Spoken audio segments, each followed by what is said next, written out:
Hello and welcome CEP 200 students to the spring 2019 semester. My name is Dr. Gray and I'm going to be your instructor for this semester. The purpose of this video is to basically go through the syllabus as well as the tracking calendar and hopefully answer a lot of questions that you might have that come up throughout the semester, and also kind of to just give you the expectations of the course, what you can expect from me and then what I also expect from you as students. And I do want to apologize because I did have the plan to have this video up sooner, but I have been battling a horrible cold, which might be a virus, for the last few weeks. So it was a tough wrap up to the winter semester that I was teaching. So I thank you for your patience. So let's get right into it. So right over here, I have pulled up the spring 2019 syllabus. And I do want to forewarn you that there is a lot of elements in this course.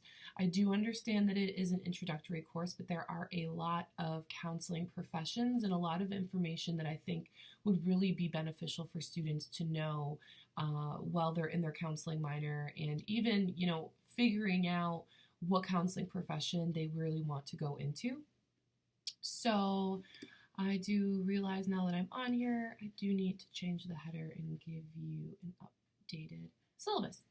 But that's not going to interfere with any of your coursework at all. Okay, so as far as the course description, so the title of the course pretty much speaks for itself, Intro to the Counseling Professions.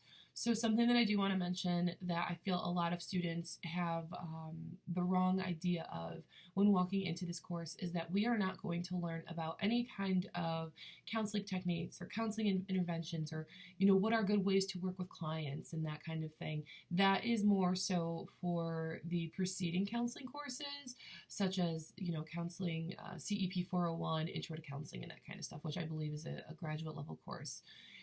But I do want to let you guys know that up front. And then this is also a way for me to know if students have watched the welcome video, because if I go through the course and see that some expectations listed are working better with clients, I kind of know that students did not watch the welcome video. So what you can expect to learn in this course is what is counseling, what is a counselor, what's the difference among counselors, what are the duties that these counselors typically hold in their positions, and then what are the credentials necessary to be a counselor. And in addition, the way that I also have this course designed is some of the materials, such as additional reading and YouTube videos, will kind of show you what kind of situations that you might find yourself in with clients in the counseling profession. So I thought that that was a really nice element to kind of show you what expectations you should have for each counseling profession. And that's not to say that, an issue that arises in one kind of counseling wouldn't arise in another, but just to give you a little bit, just to dip your feet in the water a little bit and see what kind of things come up. So some of the counseling positions that we will be talking about: mental health counseling, school counseling, rehabilitation counseling, career counseling, even organizational counseling, which is something that's newer in the last few years. It's been around for a while, but it hasn't been taught as much. So going down a little bit, there is one textbook that is required for this course. It is the Sage Guide to Careers for Counseling and Clinical Practice. The author of that is Helkowski. It is it's a small book. And the reason for that is because there is a lot of additional reading material that I will provide for you in the unit folders. This past winter session is the first time of implementing this new syllabus in this new book. And for the students to complete it in 3 weeks, they completed an entire 15-week course in 3 weeks, and majority of the class did get an A. So that is something that is very promising for me as an instructor as far as teaching an actual 15-week course. And the old textbook that was used previous to the winter course was rather thick, and there was a lot of reading. And then in addition, there was supplemental readings on top of that, as well as video. So what I wanted to do is I wanted to utilize a smaller textbook that gives you really the basic information that you need to know about that counseling profession. And what's really cool in this textbook is it also gives it provides an interview of a professional who's actually working in that position. So you get to kind of get a little bit more of an eye for what happens in that position. Aside from the supplemental materials, it's also in the textbook, which is really great. So, yep, go ahead and grab that book. It is necessary for the course. You're going to need it for your unit assignments, and you're going to need it for the quizzes. So this is not a course that you'll be able to get by without the book. So if you don't have it, go grab it. It's in the bookstore, and they do also have it on Amazon. You can compare prices and see whatever fits more for your budget. So moving on to the course assignments and grading policy. Again, there's a lot of elements to this course. So you are going to have 5 unit assignments, which is one for almost every unit. There are 6 units and a conclusion for this course. And I'll get a little bit more into the structure of that when I move over to the course schedule. So you will, again, have 5 unit assignments. These are worth 20 points each. What I am looking for in these unit assignments is really some insight and some detail and reflection of the material. A lot of the questions are posed in a way where it's just very easy to leave a sentence, but I do try to specify that I really want an insightful response. So that means not writing a 1 to 2 sentence response, but rather giving me some insight. Give me a paragraph, give me a couple of sentences. Some students have done this really well where they have given me multiple paragraphs. So what I'm looking for is a reflection of the question, giving the information that it's asking, and then also providing more to that. So a lot of these questions in your unit assignments also offer an opinion. So really be sure to really sell your opinion and give me details as to why you feel that way. And as long as you're able to, give me some substance to your responses, then I think everything's going to go great with unit assignments. The second portion is the discussion board. So you're going to have 4 discussion board posts. These are out of 25 points. The way that this works is you are going to post your initial post, which is worth 15 points. And then what you are responsible to do after that is you are to comment on 2 of your classmates' posts. Each of these are worth 5 points each. I believe that's how I had the assignment set up. So again, in your initial post, you really, really want to provide some substance, really give me what you're feeling in some detail and reflect on the material that it's coming from. And then you'll do great. You'll be fine. You will have 3 quizzes. Each are 25 points each. These are pretty much cut and dry. If you're reading the book and you're reading the supplemental materials and you're watching the videos, you should be just fine. Some of the questions are detailed, so you do want to make sure that you're paying close attention to the materials, but they are literally right from the material. There is no tricks, nothing like that. Just make sure that you're really being articulate when you are going through all of the materials, and you should be okay with the quizzes pretty much. And then you are going to have 3 papers/projects, which are each going to be 50 points each, which I will get into in a second. And then you also have a cumulative assignment worth 50 points at the end of the semester. This is just one simple assignment at the end. There is an outline for you in the conclusion folder. And this is essentially just talking about what you've learned from the course and then also giving your feedback on the course. I take feedback from my students pretty seriously. In the past, there was not discussion board posts, and there also wasn't a lot of videos. So what I tried to do is incorporate the feedback from students and add these elements to the course, not only to make it more interactive, but also to accommodate all different types of learners. So let's see here. All right. Let's jump right into the papers and projects. So again, there are going to be 4 projects during the course of the semester. So there's going to be 3 papers projects, and then there is a presentation. So the first one that's going to come up is your advocacy paper. So what I'm going to need for you to do previous to starting your advocacy paper is there is a section in the discussion board post for you to post your topic. What I do is I go through and I look at all the topics just to make sure that they're appropriate and they're relevant.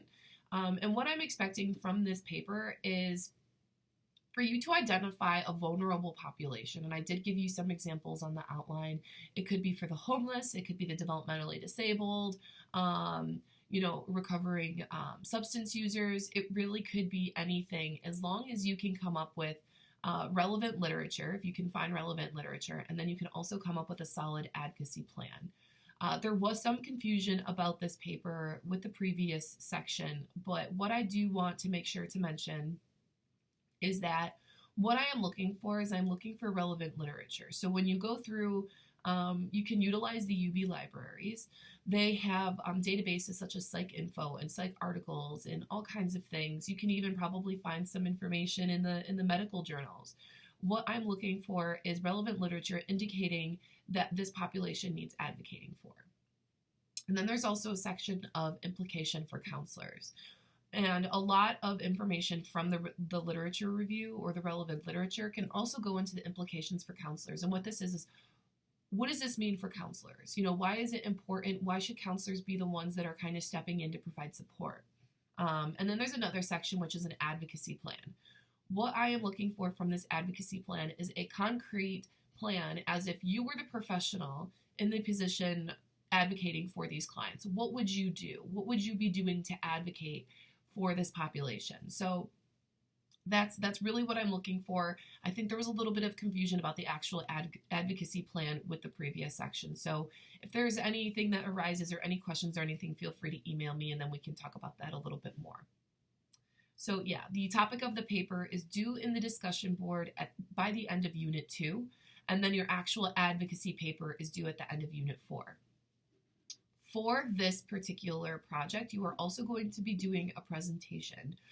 So this is going to be due by the end of Unit 6, so pretty much at the end of the semester. What I want is I want it to be in a PowerPoint or a Prezi format with a voiceover so that you are presenting information on slides, but you're not necessarily reading the slides verbatim. You are just making some discussion points, and then you have a voiceover really going in depth and detail about what you found in your paper and what your advocacy plan is. And then the next thing is the resource list of professionals. So there is a template provided for you within UB Learns that has all of the professionals that I'm looking for you to gain information on, and then what exactly I'm hoping for you to obtain. This is going to be due in 2 places. So the resource list itself is due in the Dropbox within the unit folder, which is in Unit 5, as well as the discussion board. And the reason why I have you do this assignment is because one of your final assignments for this course is going to be interviewing a professional. And what's really helpful is when you are posting this resource list in the discussion board, if other students don't like, you know, the professional that they found for the helping profession that they are interested in interviewing an individual for, they have a plethora of other resource lists from other students just to kind of pick and choose if they find someone that they have interest in interviewing. So again, the paper for this is due at the end of Unit 6, so this is also towards the end of the semester. And this is all to be an APA style. I'm jumping ahead a little bit, I'm sorry. The interviewing for professionals paper is due at the end of Unit 6, and this should all be an APA style. And this is just essentially going and interviewing a professional in the helping profession that you choose. And you will write a paper which has 2 sections. The first section is essentially everything about them. You know, who are they? What organization are they with? What populations do they serve? What are their duties? And then the second piece is going to be essentially your reflection and how you felt about the interview and if you could see yourself in this position. So those 2, the resource list as well as the interviewing professionals paper kind of tie in together. And then lastly, your cumulative assignment. This is a brief cumulative assignment. There's not that many questions on it. Given that it is out of 50 points, please be sure to be descriptive and insightful just as you will be in all of your other unit assignments. And again, the feedback that you give in this assignment is very valuable to students in the course in the future. So towards the end of the semester, I know we're a long way away, but it's going to fly. Just be sure to really take some time to finish that.